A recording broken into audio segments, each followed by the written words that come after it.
It is, well, it's payday is what it is for a lot of people. It's the 15th of November. It's Tuesday.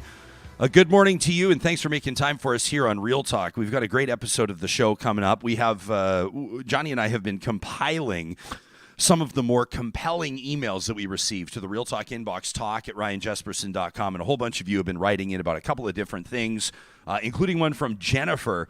She sent this to us at 6:25 this morning, so she's been up for a couple of hours now. I don't want to say stewing over this because she's her points are bang on and she's articulate and just it's not an anger email, but she's talking about these illnesses, these respiratory infections that in particular kids are getting hit with, and hospitals. I've seen messaging, obviously, in our home province of Alberta. Ontario's Chief Medical Officer of Health has been speaking out to this. We referenced the CEO of the Sick Kids Hospital in Toronto yesterday talking about it. They're saying that capacity is an issue. People are wondering what government officials at different levels are planning on doing about it, in particular with regards to masking. I feel like as I'm going through this checklist, I'm just getting anxiety. Well, I think you're forgetting I was going to say, I haven't even gotten to the point you can't get medicine. That's what I'm just like tick, tick, tick, tick, and people are starting to go, oh my gosh. So in our neck of the woods, opposition politicians are calling on the province to do what it can. And in the meantime, Alberta Premier Danielle Smith has made good on her intent stated on this show. Her first interview just before swearing in as Alberta Premier, when she said that she was going to be replacing Alberta's Chief Medical Officer of Health, Dr. Deena Hinshaw, handed her walking papers yesterday. In comes a new medical officer of health, and this Joffe. But is it the right Joffe? There's kind of a funny. Still not sure. Well, I don't know. There's kind of a funny story going on right now. People are saying this can't possibly be true. This is straight out of like Veep, one of the greatest shows ever written on television. It's straight out of Veep, or even maybe more precisely, or in more real life. Rudy Giuliani in front of Four Seasons Total Landscaping, giving a press conference in Philadelphia relating to then President, or soon to be outgoing President Donald Trump at that time. So could this actually be a mistake? Now we don't have proof of this. There's no way to prove it, and quite frankly, the Minister of Health and the Premier would never admit if this was the case. No. But we're going to get to those details coming up in just a little bit. We have a story of innovation that's going to blow your mind. A 14-year-old inventor out of San Diego by the name of Leanne Fan will take the spotlight in today's edition of the Leading Edge. And then, John, I'm going on the record. I'm going to read the longest email that I've ever read in the history of this show from Real Talker Kathy. Actually, it's and I hesitate to say that because I don't want people to start writing big ass emails to us because it's just difficult. We're more of like, if you write us an email that's like 8 sentences, that's great. 4 sentences is even better. It gives us a chance. You know, we've had those trash talk, the epic rants on Friday, presented by Local Environmental. It's the ones that, quite frankly, that are a little more show friendly, are the ones that are quick and punchy and to the point. Sure. But Kathy takes us on a thought journey, and I've read it twice now, and I thought, I think Real Talkers might be down with this one. And so we thought on a Tuesday morning like this, where it's cold out and everybody's kind of settling in, it's like shoulder season between the fall and Halloween and then Remembrance Day and the tradition and ceremony there, and then into the holiday season. So we're going to take some time. Kathy's emailed the subject line, Remembrance Day Musings. And so we're going to get to that before the show is out today. I can tell that you are experiencing this shoulder season because you've been humming Christmas tunes all morning. Johnny sits at his desk, and you're like, you come in, you're super positive when you come in the morning. You crack it looked to me like you went straight to the Red Bulls this morning, which was great. Well, our coffee machine's broken out there, so it is not the relay coffee machine. No, it's functioning perfectly, but you prefer the fancier top shelf stuff. I do. Yeah, so that's cool. But you're humming Christmas tunes while you work. Yeah, so the holidays like really important to my wife. Lost her mom a few years ago. So with me, I'm always like, I don't start anything till December 1st. Like, I'm like, we're not putting up the tree till December 1st. We're not doing this. And every year she wants to do it the weekend of Remembrance Day, right as soon as we're done honoring our veterans. She wants to start going. So this year I was like, you know what? I'm just going to give in. We're just going to do it. So literally the day after, I'm in the basement. I'm in the crawl space. I'm pulling out. I'm putting away the Halloween stuff and I'm pulling out the Christmas stuff. And this year I told her, all right, we're going to do 7 full weeks of Christmas. Are you this year. loving it already? She went to work after this. She dropped me off here. We've got, I'm not going to say the station because we don't want to promote radio stations, but Who listens to radio stations, John? it's 96.3 here in Edmonton, Yeah. but it's the only one playing 24-hour Christmas music right now. Yeah. We've got it on. We are going all out on not just Christmas, just the whole holiday experience. It's Yeah. not so much Christmas. It's just getting out there, having our gloves and scarves on, going to the winter markets early. The winter markets. Getting are the bomb. Christmas shopping done ahead of time is a big thing for her. man. And I'm always like, last 2 weeks of December is when I get mine done. So we're doing that all ahead of time. We're getting the cards out Last before 2 December weeks of 1st. December, last 2 hours on Christmas Eve is. Are you like a real procrastinator? Oh yeah, like I'm the guy Yeah. Christmas Eve who's in the mall. Like I'm the guy I need that a last gets thing ahead for of the it. stocking. Yeah, I try to get ahead of it. Really? And then I buy something. It's not like a high ticket item. This wouldn't happen with a high value item, but I buy like all these thoughtful gifts, and then I forget that I bury them so they don't get found, and then I forget that I have them. And then I'll always find them when I'm like doing spring cleaning in my closet. And I'll find a bag and be like, right, I bought like Oh, six here's a candles. charcuterie board I whittled. Charcuterie board. I forgot about it. Well, hey, if it's good quality, so I think you can leave. Like if it's like parm cheese, if you leave it like packaged, I think it's designed to sit for years. No, the actual board. Yeah. You whittled it. You stained it. The you actual carved the board. person's name in it. I don't know why my thought went straight to food. I think I know exactly why my mind went straight to food because I'm always hungry. Did you see this this morning? Everybody's going to be talking about this in different contexts, but I found it by following Pop Crave on Twitter. The world's population has officially reached 8 billion people. Or it's going to today. It's hard to put your finger on when it's going to happen. But They're birth watching rates, that whatever. guy in Finland. The one guy, the one guy on his deathbed. As soon as you have this, and then there's a lady expecting twins in New Zealand. But at some point today, the world's going to cross the 8 billion threshold, which is it's alarming because it was supposed to happen in early 2023. So planet's just spinning out of control. Not to worry anyone. No, but hang on a sec, because here's the twist. And I thought 8 billion. I feel like when I was growing up, I seem to remember people talking 4 billion. And then I remember when it was 6 and then 7. And so the milestone number 8 billion comes 11 years after reaching a total of 7 billion people in 2011. So it took 11 years to add 1 billion people. However, I saw this. It's going to go faster. No, it's going to birth rates are declining. Yeah. That's right. Yeah. So I don't know if that's something to celebrate or lament, but the world's population projected to reach 9 billion in 2037. Oh my God. So while it took 11 years to add 1 billion, now they say it's going to take 15 more years to add another billion, and then 10 billion in 2058. So it's going to take 19 years to add another billion. So I like drawing from the numbers, either there's going to be, I don't know, I was about to say something kind of was come across as heavy. I was going to say mass deaths. I didn't mean that like in a funny way. No. But either the population's going to take a real ding, or people just aren't having kids. I think a lot of people, you must talk to couples now that you've had kids, with them, without. I think a lot of people are opting to not have children more often than not now because of just the way the world is. It's a pretty scary place to bring a kid into right now with social media and just climate change and everything. So is it a bad thing? I don't think it's a bad thing. I don't think it's good or bad. I don't know. I mean, what's the worst thing, or like the thing to consider? I love this from Jillian, who's on our live chat.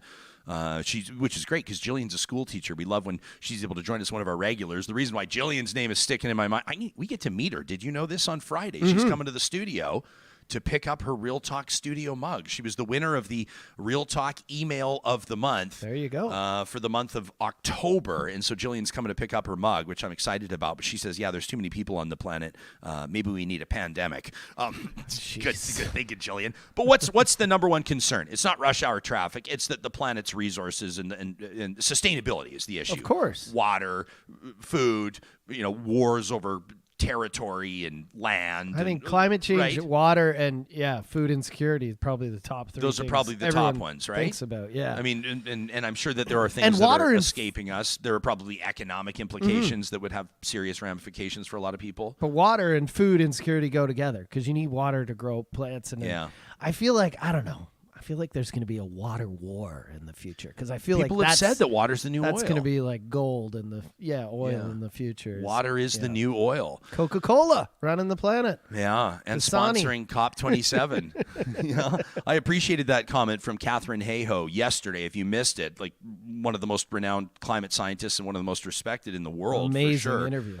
Joined us from Egypt, COP27 yesterday, and that interview was great. You know what I appreciated? I appreciated that she welcomed the questions about her evangelical Christian beliefs, and she talked about how she didn't have to choose between science and scripture. Basically, she talked about as a Christian, as a Bible believing Christian, what sparked her interest in climate science.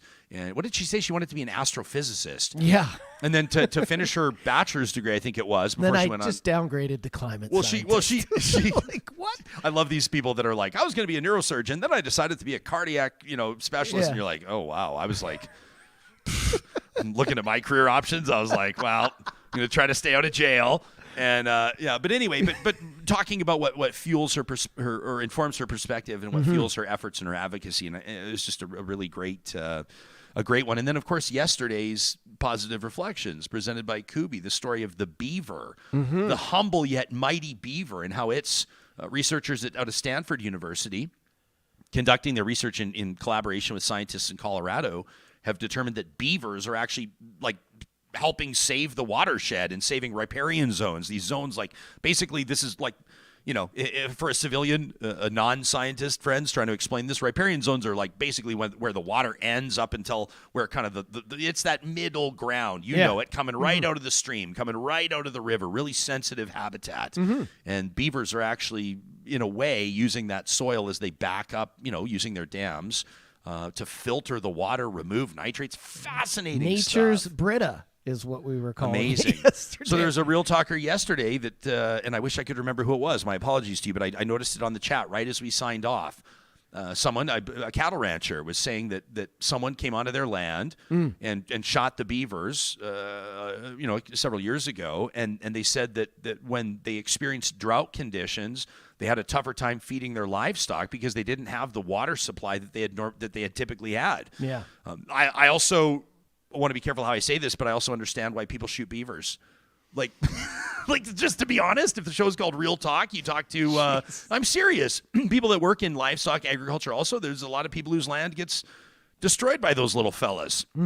Not necessarily the trees coming down, but by the flooding and the issues. And so people like trapping, and whether people like it or not, shooting beavers has become kind of a necessity on some people's land. So how do we reconcile all of this? Well, us humans invading everyone else's territory. Well, you just said it right there. I don't think we can. Like, I understand that farmers and they need to, cull some wildlife that destroy their crops. But why is the wildlife there? Because we've been pushing them farther and farther out of their habitats naturally, right? So it's a catch-22. We're having a really upbeat show today, talking about the planet coming to us. We haven't even officially really started the show, to be honest. We've got a ton. Is there anything else you want to talk about? Yeah, there's lots, and I wanted to mention there's a really terrible story out of Saskatchewan as well, and we're going to get into this in a little bit. Yeah.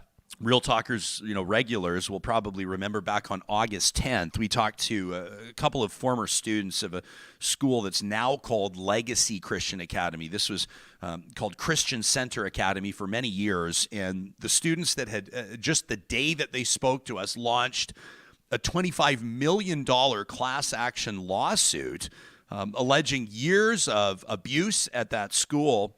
Spoke to us. Two of them did, and we're going to get into this a little bit later on in the show. Jillian Kudryk and Sean Kotelmach spoke to us. Well, the efforts of these students has they've been led collectively, but there's one leader, a perceived leader, so to speak, a gal that's been very outspoken about her experience at this school and her expectations of Saskatchewan's government in this circumstance, what she wants to see with regards to changes to curriculum and the like.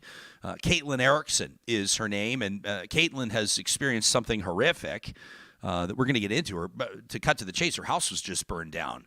And so as police investigate and as she's consulting with her lawyers, we've been in touch with Caitlin, and we expect that we're going to speak to her in days to come. Not today. This is just a fresh story. But we want to get into this, revisit this, and paint a picture. What the deeper that you dig on this story, it gets pretty scary. It gets pretty scary. I saw the tweet yesterday, and I was like, should I screenshot and send it to Ryan? I knew you'd already seen it. Yeah.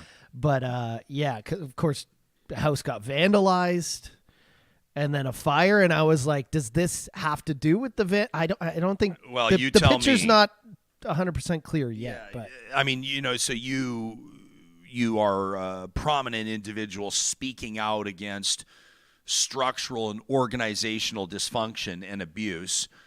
You're involved in a $25 million class action lawsuit against a Christian school. You're very critical of Christian, and this is not, save your emails, this is not an attack on Christians. Not at all. If anybody, the Christians should be the most outraged about this. But she had scripture spray painted on her house. Spray painted all over her house. Yeah.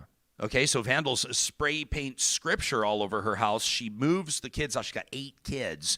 She's adopted 6 of them. She had a child that she carried, and then one of her nephews that lives with her. And so they've moved out. They were intimidated by the vandalism, and the night that they move out, the house is burned to the ground. Suspiciously. Yeah, well, yeah. So this is a story that we're going to follow, and these are the stories. It's really important that people stick on these stories, and there's kind of a theme here, and you'll see these on Real Talk. We're also talking about the story down in Calgary with the woman known as HH on social media and her accounts. She was outspoken again yesterday.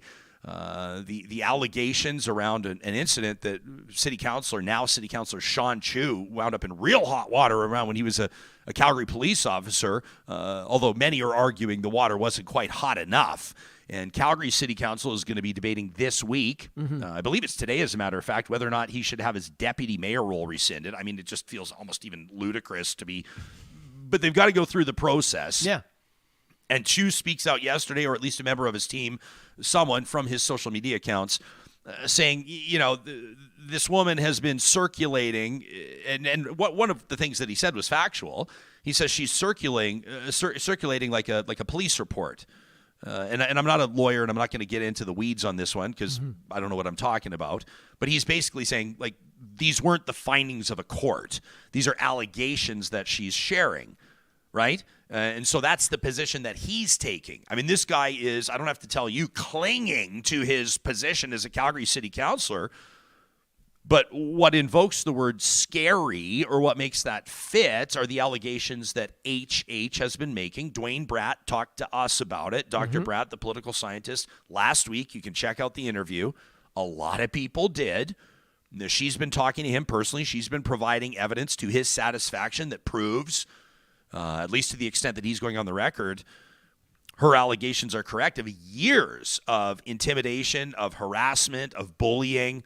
This was not an incident that happened and ended in 1997 at the Husky House restaurant in Calgary when she was 16. And when Sean Chu was at that time, I believe, a 34-year-old Calgary police officer. The allegations are horrific in their own, but the implication, or her statements, that she has been harassed on social media, by phone, that people have been showing up to or near her home as a result of this. People are seeing, and they're starting to tag Real Talk because they're seeing these interviews and hearing these interviews, and people are saying, how is this not being dealt with? How is she not receiving proper supports here? What on earth is going on?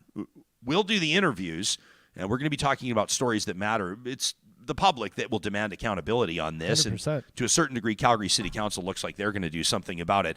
I want to get to some of these stories in more depth in just a moment. These conversations happen because we have partners like Finsen Brothers that know the importance of good conversation. And a little shout out to my partner in crime, my soulmate, Carrie Skelton. You know her at carrieskelton.com. Well, both of us are very proud to partner with Finsen Brothers. Why? Because we feed our family at Finsen Brothers. That's where we buy our groceries.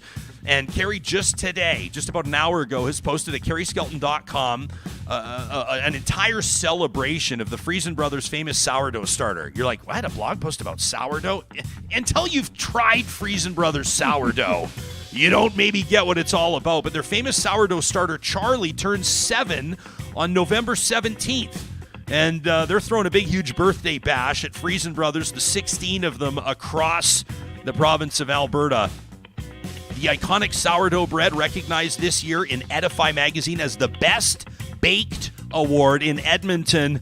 And did you know that a piece of Charlie sits in the World Sourdough Library in Belgium, John? Really? No joke, my man. Wow. You can check out more about all the birthday festivities for Charlie at friesen.com, and you can check out Carrie's post at carrieskelton.com. Our friends at McBain Camera want you to know today it's a perfect day if you're a content creator to step up your audio game with the Throne Max M-Drill 1 Pro microphone kit. John, how important are good microphones?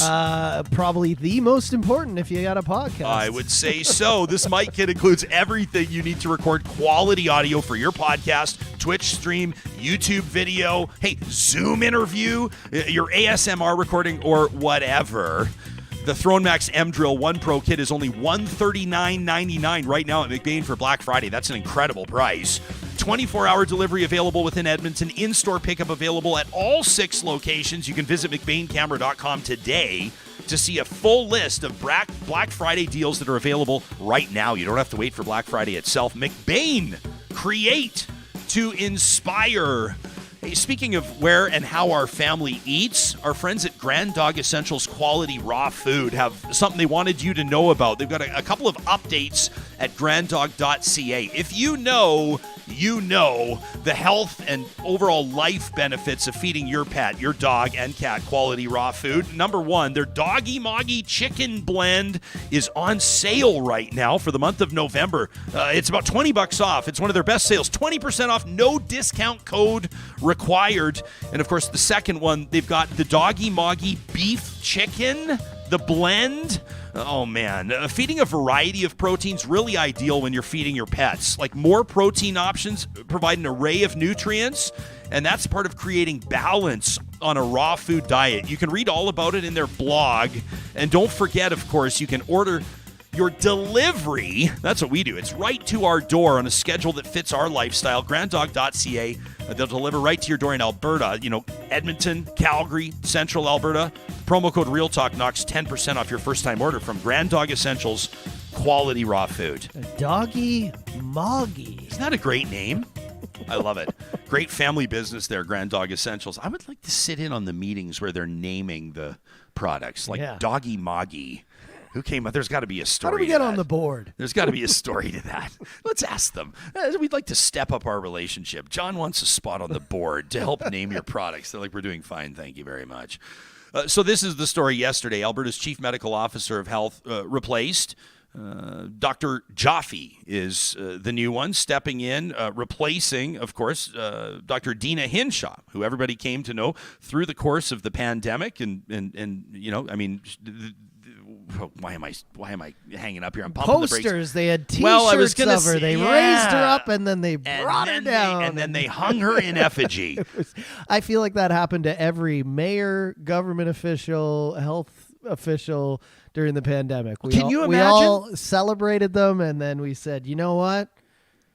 Screw you. I want my Amazon packages. Yeah. Screw you. I want to be able to go to my restaurant. Screw you. I want to be able to operate my. I mean, you talked about it yesterday, how you saw some of your DJ friends that were, and we're not making light of this, feeling the pinch of not working. Not at all. Right? They weren't working and they were stressed out, and the bottom line was impacted in a huge way, and people were financing their homes, and people were drawing on lines of credit and cashing in RSPs, and it was a nightmare. I just think those experiences may have pushed people into some ideas and stuff that they know aren't. And you know, to throw it out there, like, oh man, do I want to say this? I was about to say, and maybe I would tread more carefully. I'll say what I was about to say, but it's not on the record. You know what I mean? So just keep it between us, real talkers. But I was going to say a chief medical officer of health should not be bound by economic consideration when they're making their public health advice. Not at all. Now, of course, that's the politician's role. Those are the bureaucrats' roles, the deputy ministers. People, it's not a negligible consideration. Mm-hmm. Impact on the economy is incredibly important, but people surviving is arguably more important. 100%. Or inarguably more important. And so Dr. Deena Hinshaw leaves without the outroar that she may have seen had it have been, like you said, when she was achieving that hero status.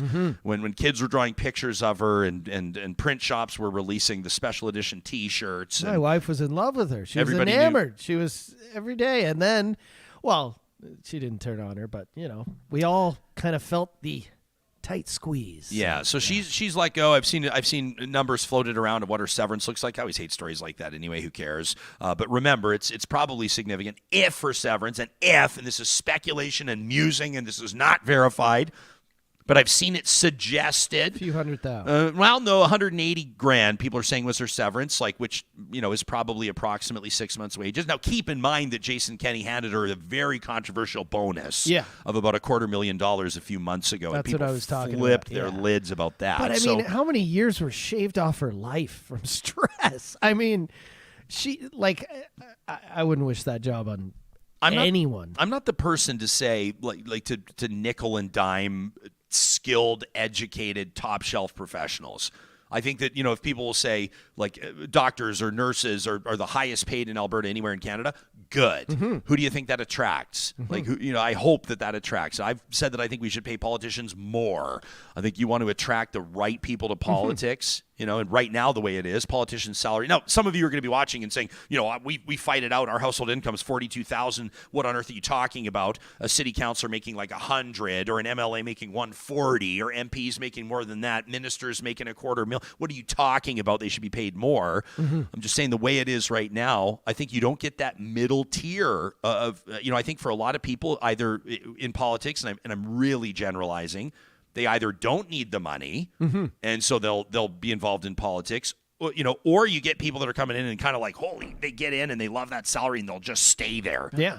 And what about that sort of middle ground of people that are kind of going our family's kind of comfortable at this income level and it would be a pay cut to get involved in politics and I don't think I'm going to do it. Yeah. To make more money, you get taxed more and So this new chief medical officer of health comes in, Dr. Mark Joffe. Now, is this the right Joffe? Well, so here's what people are saying. So I see yesterday from Dr. Darren Markland, who's been on the show many times. He's just a very well-respected ICU doctor, a physician in Edmonton. And he basically said, Dr. Mark Joffe, I think I'm paraphrasing, he said something like he's a very skilled and capable physician. I mean, he sort of gave his endorsement. And he said he's a good physician. And if you read his bio, and I'm reading from albertahealthservices.ca, it appears that this guy this is the guy that was named yesterday as Chief Medical Officer of Health. Yeah.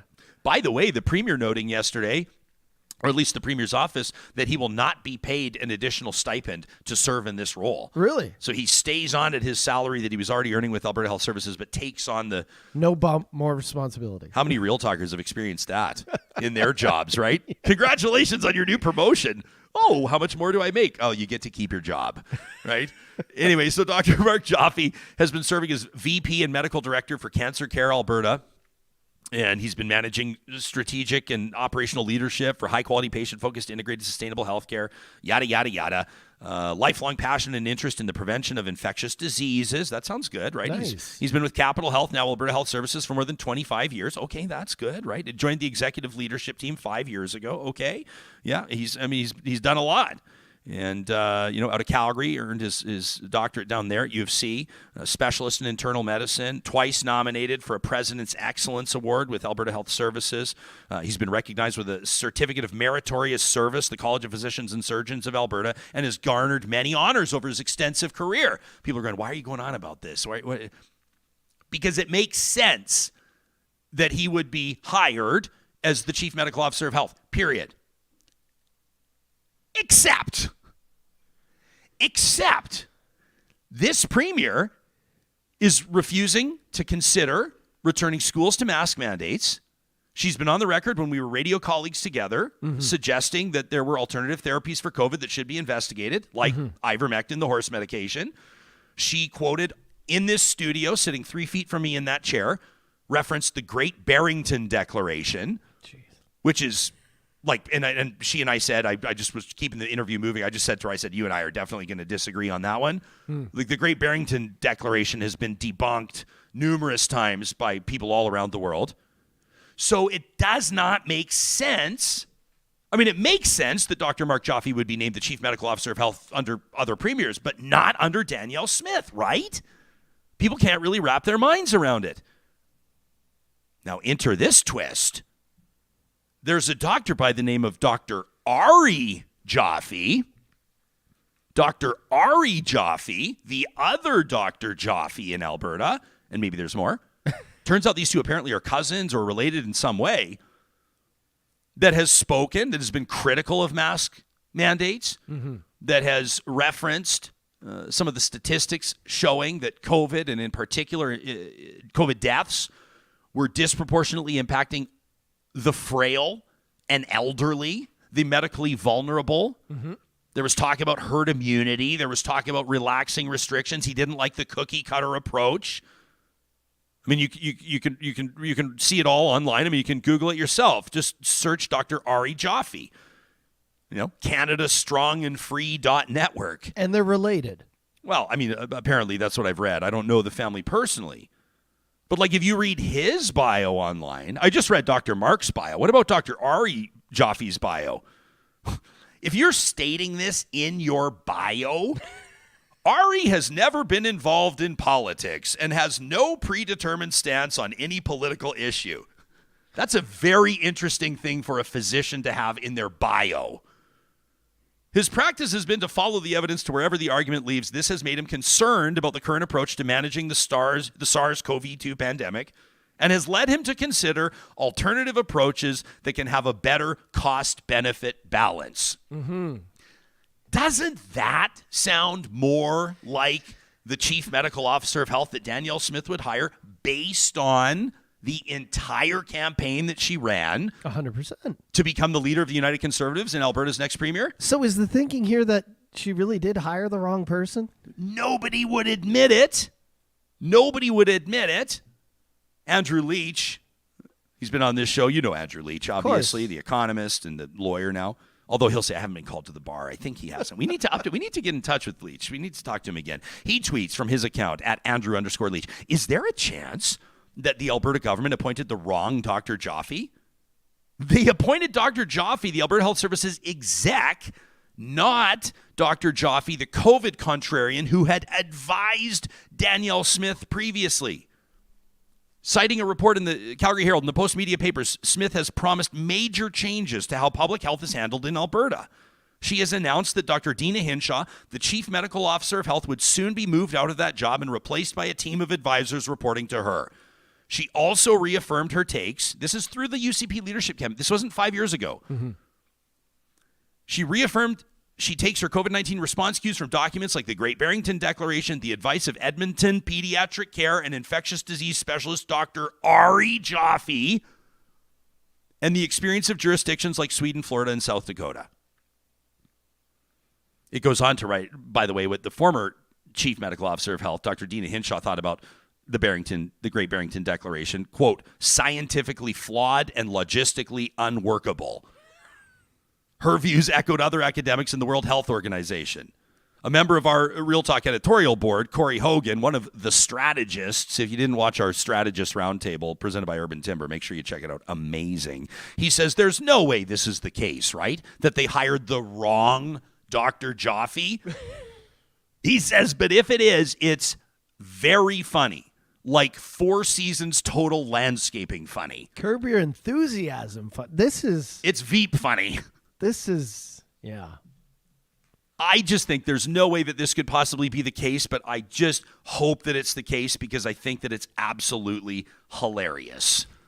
Well, and they can't fire this guy now 5 minutes later and then hire the other Dr. Joffe. Like which portfolios, when it comes to government, do you need most confidence in? Health, education, finance, but like health is number one, right? Yeah. If there's incompetence at the very top and it's not caught by those that are working for the top dog, then people have every reason to question the entire workings of that entire department. Maybe she hires the second Joffe too, and then we've got two Joffes at odds. Assistant to the Chief Medical Officer of Health. Oh, wow. You can let us know what you think about this. I think that it is absolutely hilarious. If you had to pick, do you think they hired the wrong Dr. Joffe, or do you think that Alberta's Premier Danielle Smith decided to hire a steady, capable, legitimate candidate for the Chief Medical Officer of Health? Well, Ryan, it's a hell of a story, but no, I don't think that big of a mistake would go unnoticed. So, but I'm going to tell you what. It would be funny if it did. I think it's a mistake. You do? Yep. I do. It doesn't make sense. I just am going to believe it. And I might be wrong. And maybe there's evidence and proof. And then I've been wrong before. I've been wrong before, and I will eat my words if necessary. Hey, we wanted to talk to you about healthcare in the context of Jennifer's email. I referenced this. She wrote it to us at like 6:30 this morning. Earlier than that, she says, I know that everyone here that's going to hear this is aware that we're in the middle of a huge problem. Large numbers of students are absent right now due to illness. Some of these illnesses are serious and some are not. But either way, student absenteeism is beyond normal. She says, no, the illnesses are not only affecting children, but staff as well. They're getting sick, and the parents are getting sick, or the parents are having to miss work to stay home with the kids. Children's hospitals overwhelmed, much-needed surgeries canceled, wait times, ER, they're horrible. Staff are stressed, morale is low, understandably. Parents of children with serious illnesses are terrified. Their at-risk children may get even more sick. Meanwhile, we have a provincial government led by somebody who believes, or seems to believe, in non-scientific measures, including disproven medicines. I mean, we were just talking about this.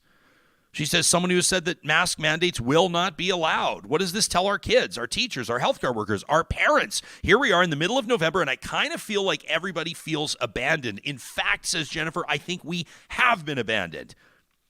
My child diligently wore a mask when they were required, and even afterward. And now, despite struggling to get over a very nasty flu or cold, she won't wear a mask to school because nobody else is. And social pressure is a big factor.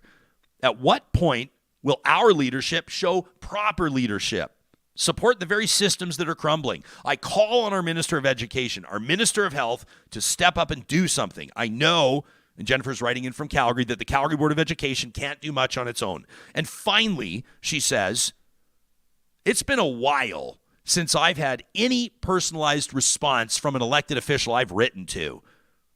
Now, we can go one of a couple ways here. We can show the country and the world that we're not scared to make non-politically motivated decisions, or we can sit and watch things crumble. And I'm fed up with the latter approach. That from Real Talker Jennifer, who wrote into talk@ryanjesperson.com. Now, we're going to be speaking to experts, medical experts this week about this. And obviously, we know that this is a story that's impacting a lot of people. You can let us know, though, too, as you know, and as we're going to show you today on a number of occasions, correspondence from Real Talkers to this show drives the editorial direction a lot of times because it's real talk, real life from real people. So send us an email anytime, 24 hours a day, obviously. She's writing at 6 in the morning, talk@ryanjesperson.com. These conversations happen not at Four Seasons Total Landscaping, John, but at the right one. Eden Landscaping, our friends at landscapeedmonton.ca are bringing outdoor spaces to life and driving conversations here on Real Talk as well. You're going to go, yeah, I know, but I'm just not thinking about my landscaping right now, Jesperson. I mean, it's like the snow is falling and, all of the problems, that lousy-looking sod and like the boring sort of, zero curb appeal type scenario we've got going on in our front. It's all covered by snow now. My Christmas lights will do the talking. Thank you very much. Sure, but what about in spring? When you decide that you want that house to look like it deserves to look, maybe you're listing to sell, maybe you're, having people over for a 30th wedding anniversary. You're going to call Mike and his team, and he's going to say, okay, we got to do the permits and pull the reports, and you're going to go, gosh, I wish I would have done that back in November, right?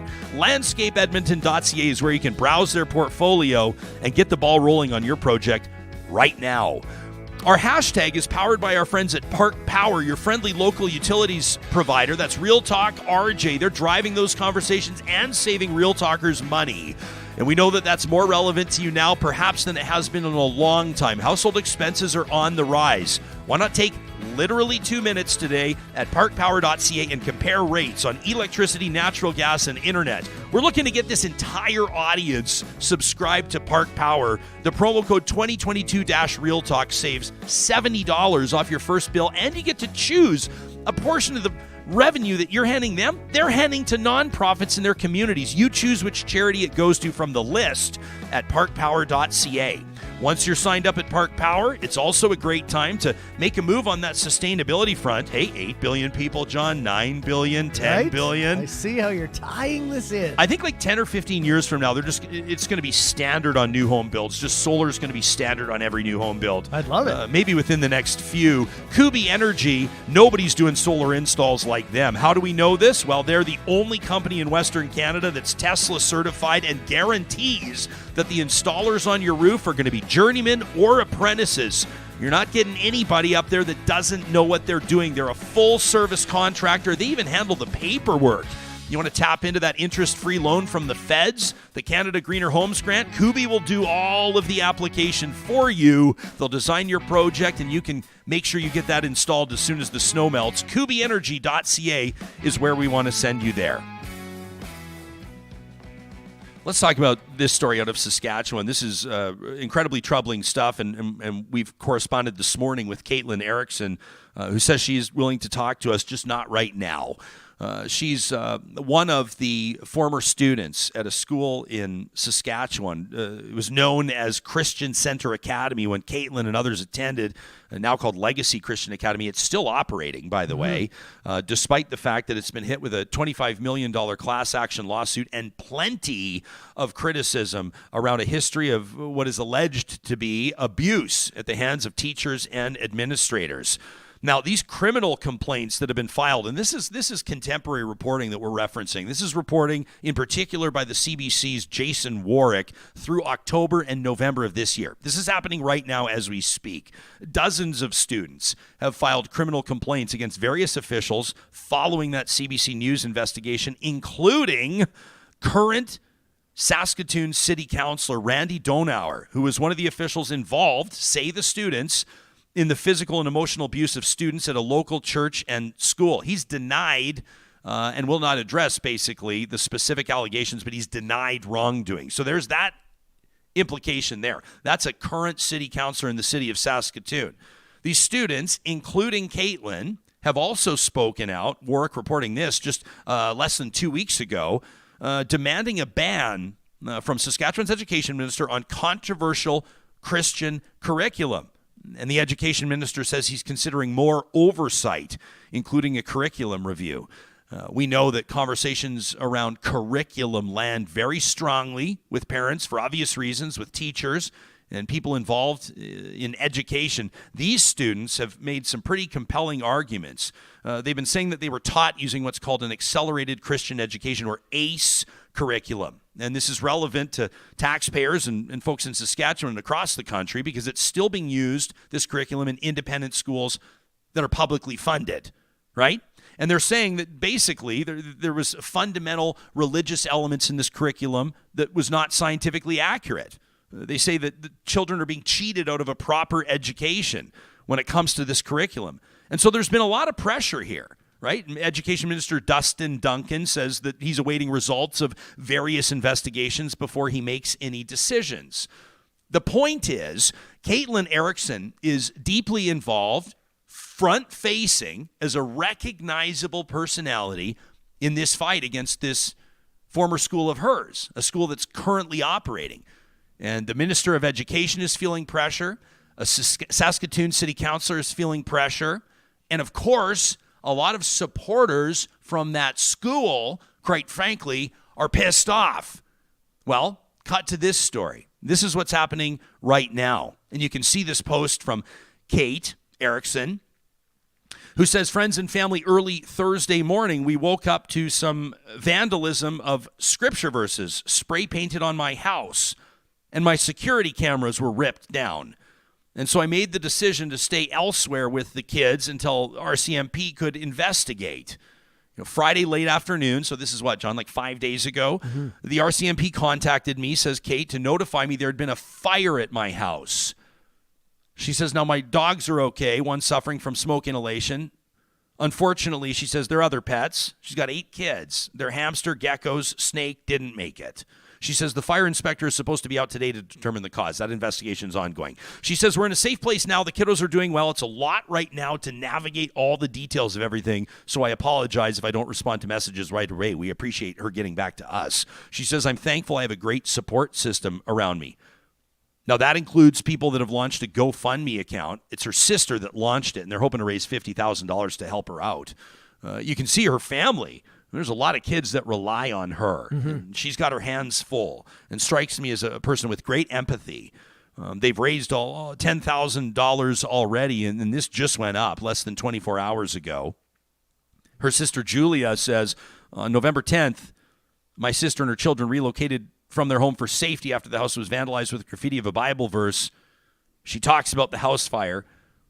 She says they've been displaced from their home for an indefinite amount of time. Your financial support will go directly to meeting their needs, like food, clothing, dog items. I mean, they lost everything. Mm-hmm. She says, thanks for whatever contribution you can make to support this family. You can just search for Caitlin and her children, Caitlin, at GoFundMe.com, and we can punch that in the live chat as well.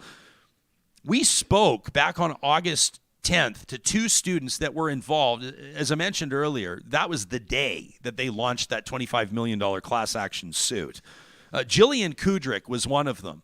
And you can find the full interview in our archives. Just search Real Talk August 10th. You can find us on YouTube. You can find our podcast archive. Jillian and Sean Kotelmach. Why don't we go back? Why don't we take a look at what Jillian told us? We asked her, keep in mind that the class action was just being announced as we were speaking, and we asked her why she got involved. It's people I haven't talked to in probably 15 years, and they're reaching out to me on Facebook. So I mean, the more we tell our stories, the more we talk about it, the more we're reconnecting with people who went through the same kind of trauma. And, a lot of us didn't know we were all going through that because in that school and in that church, everything was hush hush. If you had an issue, you were to talk to your counselor. My counselor told me always, bite your tongue, bite your tongue. So bite your tongue, keep it hush hush, keep it on the down low. She'd had enough. Sean Kotelmach was one of the organizers, and he told us his story, a very compelling one, on that same episode on August 10th. You're so isolated from public systems and how other schools operate. So you just took it for what it was, detention. But yeah, they took me to one of their empty rooms. And all that was in there was a table up against a plain wall. I would have to show up 15 minutes before school. So I didn't run into any of my friends, go in the room, take my lunches in that room. So I'm in there from 8:45 in the morning to 3:45 p.m. And the only person I would see would be my teacher, who would come in intermittently just to check up on me. And that happened for every day for 2 weeks. It was a self-taught system. Even the teachers weren't even licensed teachers. They were just parents within the system. So we basically self-taught ourselves. And I'm dyslexic, so you can imagine how difficult that was for me. So instead of getting the help I needed to get through the work, I was being punished, and they thought that was an effective way for motivation. That was Sean Kotelmach speaking with Real Talk back on August 10th. So this is obviously a story that's continuing, and we wanted to let our audience members in Saskatchewan know, and in particular those of you that were giving us the heads up on this house fire. We appreciate it, that this is a story that we'll continue to follow, and we believe that we will speak with Caitlin Erickson when she's ready. She's got her hands full right now. Have you ever known anyone that's been displaced from a house fire? Yes. While I was in Kelowna, actually, not people I had just recently met, but people who had been displaced, been evacuated. Some of their houses have been burned. It's just look of helplessness. Can you imagine? No, I can't. Just imagine like all. you sort of think of the first of all, you flee. All right, so it's. I mean, they luckily they weren't there when the fire started, and we can't declare that this fire was arson. The investigators will determine that, but I also know common fucking sense. And if there's been scripture spray painted all over a house, that's a pretty major thing. Like if you come home and your home is spray painted, That to me, it doesn't matter to me what it is. I mean, there are the horrible ones that we see, the swastikas and the N-word and all the just the really, really, really brutal stuff. A Bible verse? I wish I knew what the verse was. We'll ask her when we talk to her. It's definitely something you don't hear about often. And who are these people? Religious vandalism. I mean, it's usually the other way against a religion or, I mean, there's religious people driving pickup trucks through abortion clinics, right? I mean, we see it. Yeah. And again, not an attack on religion, not an attack on, this is calling a spade a spade. These are facts. This is a fact. And I know that some people of faith will write in and talk about this because I get these every time we talk about it. Every time we talk about the Catholic Church and sexual abuse, every time we talk about this type of stuff, we'll hear from people asking why, how God's going to spite us and why we attack Christians. And that's not what this is. If you understand anything about, listen to our Catherine Hayhoe interview yesterday, the climate scientist. If you understand anything about faith, if you understand anything, and again, I'm talking about the sort of Christian evangelical sphere right now. We're not talking about Islam or Judaism or Buddhism or whatever else. Mm-hmm. And we could have those conversations. Sure, fine. But I'm just saying, you look at the model in biblical scripture of what the model that Christ set, it does not. And sure, you can flip tables in the market, in the temple, when it's being misused and the church is being disgraced. Sure. This is violence and intimidation. This is not. So, I mean, we're talking about extremists here, right? I mean, you want to talk, this is a heavy word to use. It's a heavy word to use. Mm-hmm. But what would you call someone that burns someone's house down in the name of defending their religion? A lot of things I can't say on the podcast. Yeah, you'd probably call him a terrorist. I think using terror to achieve an end goal. Mm-hmm. If you invoke terror, what's more terrifying? I mean, we don't have to have a contest on what's most terrifying, but I would suggest that starting someone's house on fire is right up there. But if that's what happened, yeah, it happening to anyone is bad, but a mother with 8 kids in the house? Gordon I didn't know this about Gordon. He says, we lost our house in the Slave Lake fires 11 years ago and we're still recovering. Man, Gordon. Because it wouldn't be it would be probably if you're Gordon. I don't want to speak for Gordon, but number one, you lose you say you lose your wallet, you lose your toothbrush, you lose your favorite shoes, you lose your winter coat. It's freezing outside. You lose your car keys are screwed up. And then the later term, we lost our birth certificates. We lost our passports. Mm-hmm. We got to do that. And then you remember, oh man, I lost my Wayne Gretzky rookie card.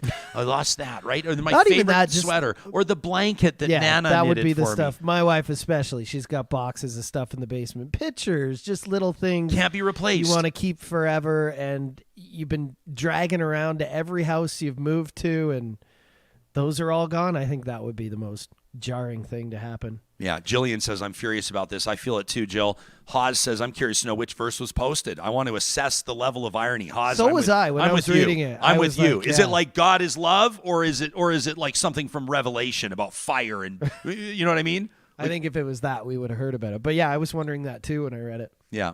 Obviously, this is heavy stuff, but we know you show up for that. You show up for heavy stuff, and you show up for laughs. You show up sometimes because guaranteed on a Tuesday that we're going to celebrate innovation. It's because our friends at Leading Edge Physiotherapy present The Leading Edge, where we take a look at game changers and difference makers, and that includes this remarkable 14-year-old out of San Diego. Her name is Leanne Fan, and she has just taken, days ago, the top prize at this year's 3M Young Scientist Challenge. This is the United States Premier Middle School Science Competition. This is so cool, John. She's created headphones that not only play music, but also detect and treat ear infections. What? Here she is describing it. What you see here isn't just a pair of headphones.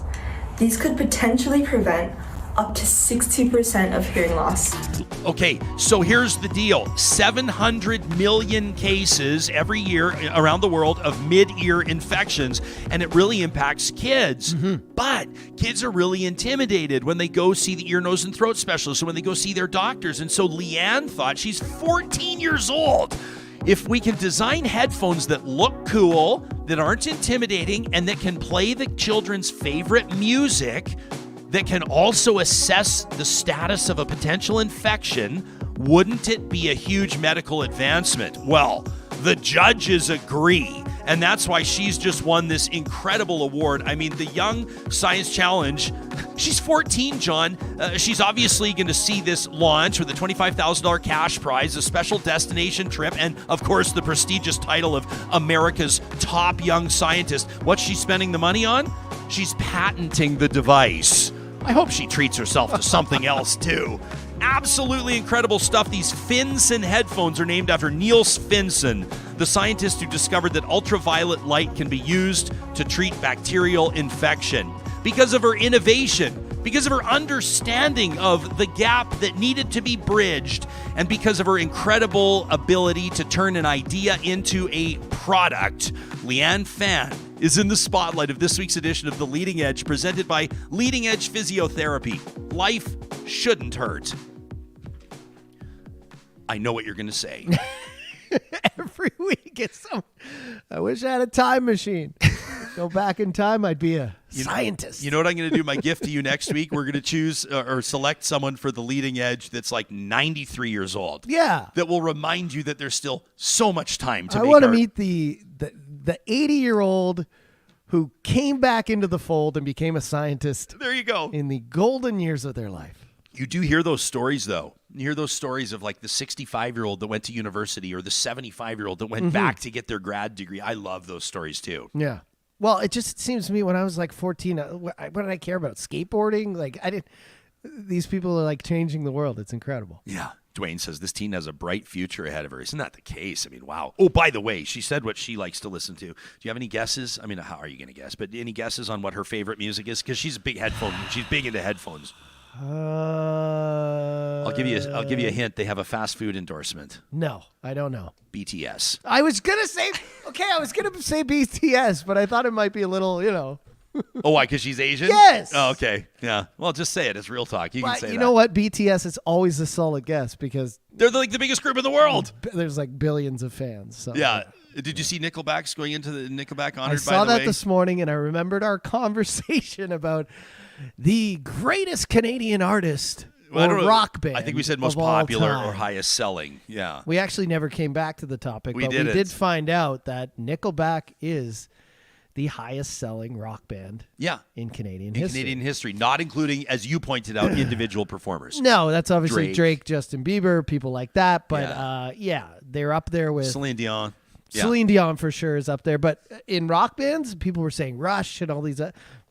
No, it's Nickelback. Nickelback. They'll Over go into 50 the million something. 50 million. I think they're like 10 or 15 million ahead of like whoever is second on the Right. list. Yeah. They'll be inducted into the Canadian Music Hall of Fame at the 2023 Junos, which are being held in Edmonton, by the way, I think in March. And they've just released a new album as well, Get Rollin'. Maybe we'll get Chad Kruger on the show. That would be cool. Yeah. If you do that, he's just going to kill the Zoom feed. He's like, all right, this interview lasted 10 seconds. Favorite Nickelback song, John? Kathy took a second. I promised I was going to read this, and so we wanted to make sure that we get to this. This is going to take a second, but sometimes we get an email where there's just so much thought gone into it, and we invite that, and we love it. And so, Kathy, I'm not going to cut a single sentence out of this. She says, "Real Talk team, this Remembrance Day, I'm grateful as ever for the willing sacrifices that so many people made in order to hold back the tide of fascism. But this year, there's more going on in my head than usual, and I wanted to share it with you." She wrote this to us the day after, on November 12th. She says, "My thoughts are swirling, and my mind's gone to a very different place this year, but I always land on the same question. Are assholes born, or are they made? For the last 6 years or so, I've sat in my relatively comfortable and privileged life watching an ever-increasing wave of general discord, violence, hate crimes that have increasingly threatened the democratic system that many of us have enjoyed for a long time. And I've been asking myself where this growing tide of assholes is coming from. But some recent Real Talk segments and Charles Adler's personal lessons about the effects of the Holocaust have made me think that maybe I'm asking the wrong question. I think I should be asking why and what instead of where. What motivates a person to amass and hoard vast quantities of critical resources, knowing full well people are suffering and dying because of it? What makes a person coldly content with the fact that others can't have access to things like basic health care, healthy food, decent education, and a roof over their head?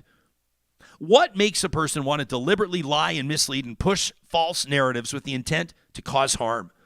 How did we get to the point where we've allowed big corporations the power to call the shots on social and environmental issues? And what makes a person hate and want to harm somebody with a different skin color or religion or political view or gender or sexual orientation? The popular response seems to point all the blame at populist politicians, corrupt world leaders, bad parents, poor education systems, the effect of social media, or maybe some combo of all of it. But what if those things are just effects and not the root cause? Like, what if they're symptoms? Individualism, physical pain, irrational fear, social disconnection, emotional numbing, irritability, aggression, paranoia, greed, abuse, violence, depression, anxiety, addiction suddenly seems to be so rampant in North American and European countries that not long ago boasted the very best standards of living in the entire world. Why? Some might argue that our privilege has made us too soft. Others may cluck their tongues and claim that it's because society's moved away from traditional Christian values and preach about man's sinful nature with calls to repent. Some people shrug and say it's the way it's always been. We just notice it more now. I disagree with all of that. She says, I've been thinking about this over the past few weeks, and one small phrase keeps coming back to me over and over. Hurt people, hurt people. I know it sounds overly simplified, but think about it, real talkers. We are all the children, the grandchildren, the great-grandchildren, the great-great-grandchildren of trauma survivors of two massive, violent, and terrifying world wars that spanned a short 27-year period. She's writing this the day after Remembrance Day. Add to that the fact that we're just only scratching the surface when it comes to understanding and treating trauma, truth, and reconciliation. I think a pretty good argument could be made that broken people raising broken people doesn't necessarily get better as the generations further out. Yet humans have made great strides in many scientific and technological ways, but what about when it comes to the quality of life of everyday people? The so-called prosperity decade followed World War I. The golden age of capitalism followed World War II. I think it's safe to say the problems we're seeing now are cumulative effects as a result of what started off as people vainly trying to use some form of consumerism to dull mysterious emotional pain. Can we call it shopping therapy? So many of the people fortunate enough to survive came home from the big war so broken, and the vast majority of them repressed those memories and refused to talk about them. Living conditions back home much better than before and during the war. How could anyone possibly complain? And we now have a better understanding of the rippling damage caused by trauma and how it affects the mental health of those around us. We know and understand that pain and damage filters down generations. It didn't dissipate as it went. It just became the next gen's generic mommy or daddy issues. She says, now that I'm thinking about it, it seems like the collective suppression could very likely be the breeding ground of the present-day mental health crisis among men, otherwise known as toxic masculinity. Side note, our Real Talk Roundtable on Friday, presented by Urban Timber, is about that. Kathy says, I don't believe that anybody, civilian or military, home or abroad, came away from either of the big wars mentally and emotionally intact and healthy. I think that some are just damaged more severely than others. The U.S. was and still is supposed to be the great example of the pinnacle of everything worthwhile about life. And they've been a nation constantly at war their entire existence. A nation that was born in violence and so immersed in violence for 250 years. Violence is literally a necessary pillar of their economy. I mean, that's just not normal. And I refuse to be gaslit into believing that it is. Says, I was paying attention, Ryan, to your show and Dr. Suzette Brémault-Phillips. How about her, John? The occupational therapist that joined us on November 11th on our Remembrance Day episode. Amazing. She taught us about moral injury, which I felt silly. I'd never even heard of that before. And PTSD, and her voice. I mean, she was just so, she's just you'll see what I'm talking about when you listen to her. Captivating, empathetic. A ton of integrity behind her work. We heard from mental health professionals, by the way, after we spoke with Dr. Brémault-Phillips that just said, you don't know the first. They said, she's unbelievable. So Kathy says, I was paying attention to that interview. Said that, she said that causing harm to others is also traumatizing to the person that's causing it. And she spoke in the context of being a soldier, but I strongly believe that it applies to the context of being a human being, period. We can't hurt other people and come away unscathed. It's important to acknowledge that and sit with it. And I'm not saying that perpetrators should be let off the hook. I just have to wonder if maybe how we approach justice, accountability, punishment, maybe isn't as productive as it could be.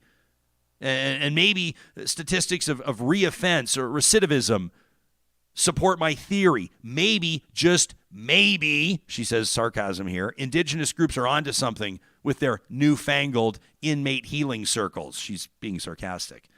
She says, oh, yeah, I know people you're reading too much into this, Kath. Humans are humans. Some people are assholes or greedy or lustful for power. They're just plain evil, and it's as simple as that. Is it really just the natural state of some random human beings for no apparent reason? Well, yeah, Kath, but humans have been hurting each other for eons. Yeah, but why?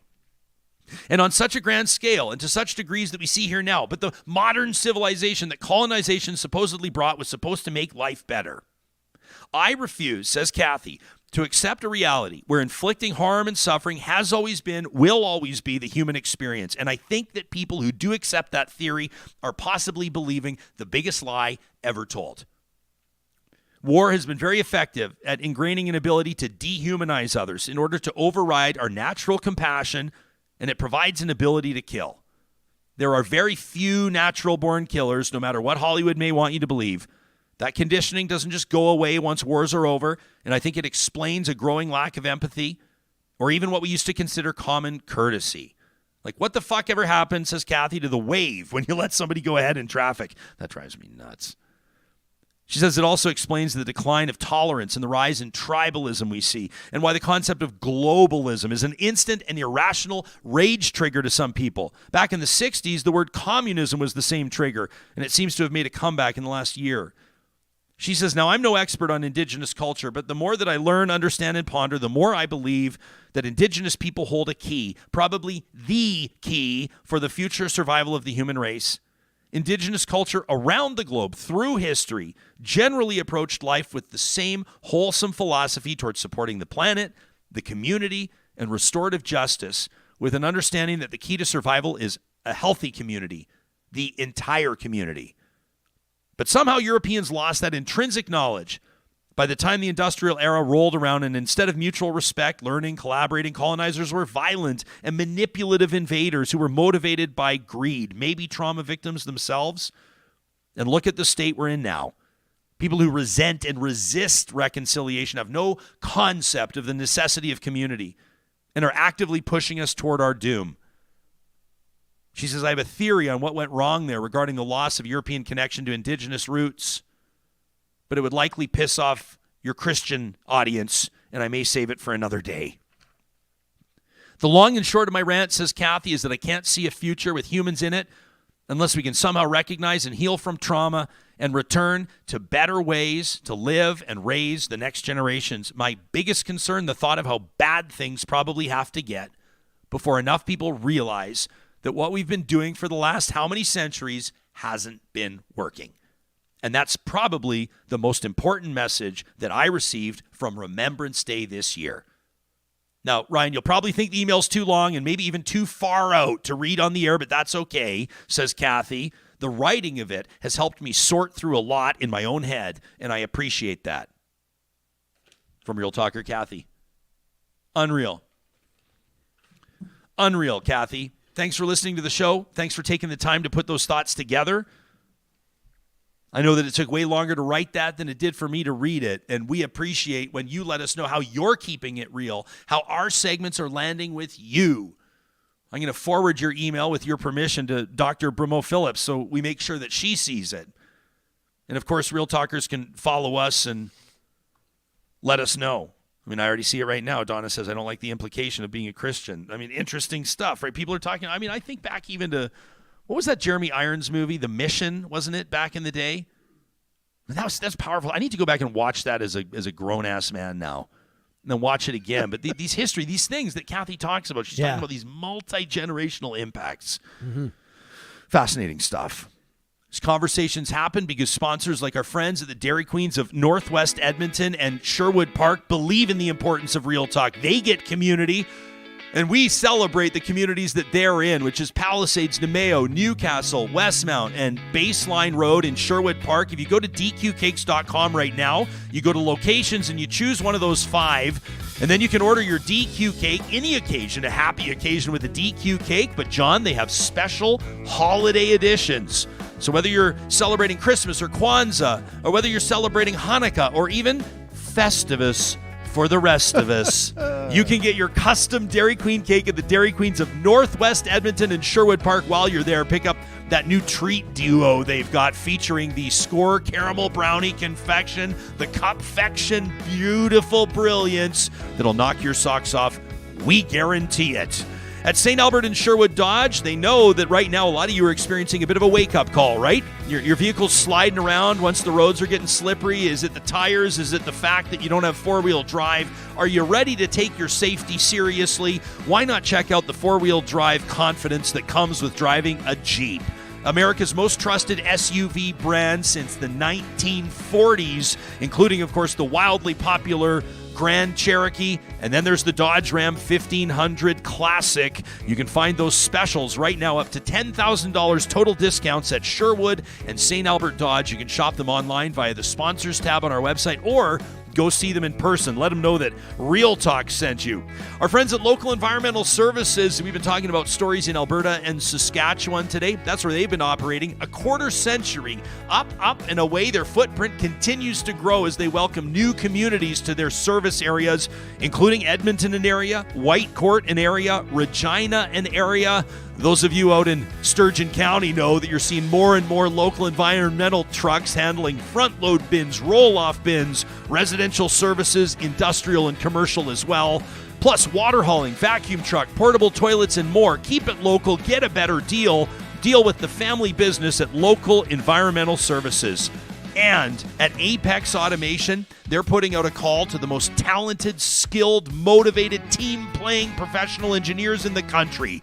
People are moving from international areas, some of them halfway around the world, to come work for Apex Automation. Their innovation in fabrication, automation, and engineering is second to none. Plus, they put their team members and their clients first, giving people back their time. Corporate culture is the top priority at Apex Automation. Make your next move as a PNG a move to Apex.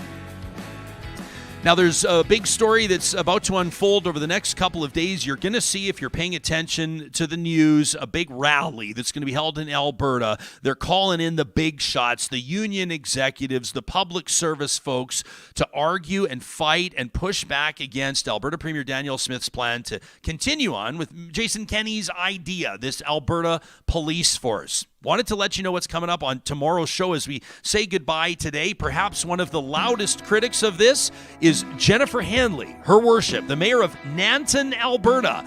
It's a southern Alberta community about a half hour south of Calgary. She's pushing back on this big time. She tweeted just a couple of days ago about an over-the-dinner conversation around the table where she really got into it. We're going to have that here. The pros and cons, the for and against of a police force, coming up on Wednesday's Real Talk.